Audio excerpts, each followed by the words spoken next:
mean, the name kind of gives it away, the Sacred Harp.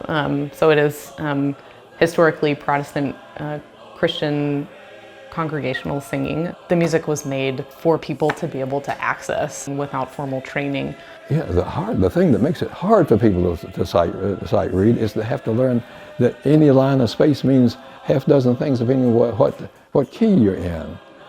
And so if we could eliminate having to memorize what every line of space means in in 8 keys, the people could learn it faster. So we could do that by giving a different shape to each note of the scale, and then all they have to do is to learn the scale in that shape, and wherever shape the triangle is on, for that would be that'd be fa, and that's the first note of the scale. And the next note, let's make that a round one, and then the third one is a rectangle, and then they repeated those shapes, and then a diamond for the mi, fa sol la mi fa. And so once they invented that, it really spread among country congregations.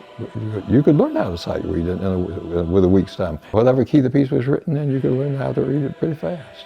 And one of the things that I think is that it's easier to sing louder. It takes a little bit less sort of finesse and breath control to sing in the more choral way or sing scientific music.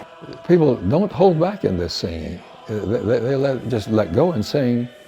And in the countryside, often that was what people did out in the field. You sang at the top of your voice, and somebody could hear you a mile away.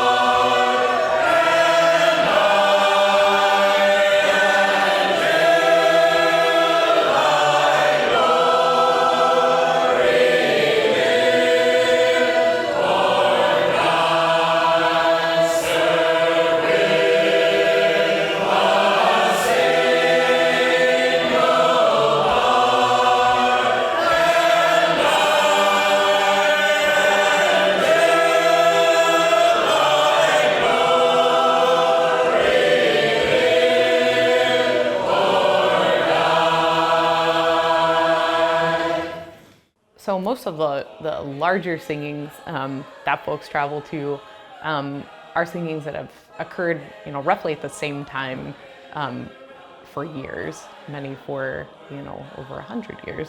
And so people from all over the country kind of converge at these places. A lot of cases, again, the same venue that's been going for as long as the singing's been going. The singings are very horizontally organized for the most part. There's usually a couple people who are like chair people for the singing who are, kind of keep the schedule going. Each singer is given the opportunity to lead a song. So that means that they get to pick a song out of the book that they, can stand in the center and be surrounded by the 4 parts.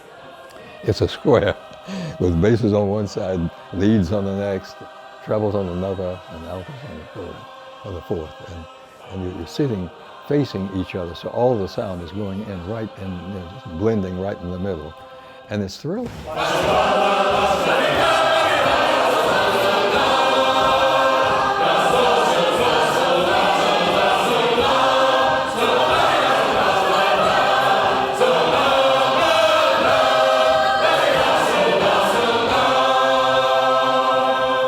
I think that people, conceive of a Sacred Harp singing as a folk tradition, which it certainly is, but I think immediately I realized how incredibly contemporary this music is to my life, that it's so relevant in so many ways.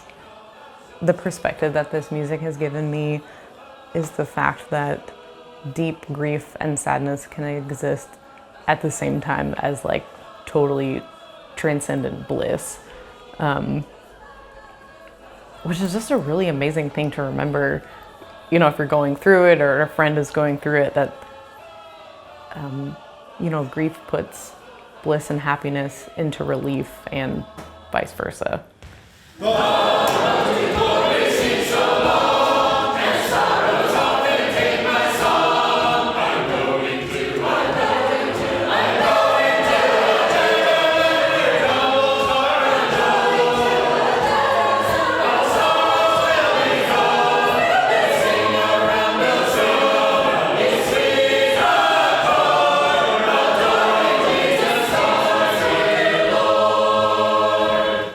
I sing with a local group that has a singing in Chapel Hill, Raleigh, and Durham. There are singers, like I mentioned, in the mountains of North Carolina, people who sing in Wilmington, people who sing in Winston-Salem, Charlotte, and I'm in North Carolina for the long haul, no intentions of leaving, and I'm hoping to see our singing continue to grow.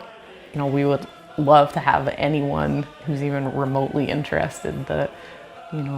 Singing is open to beginners, people who have no musical training at all, and we really try to foster an environment that's fun and curious and open and welcoming, adventurous.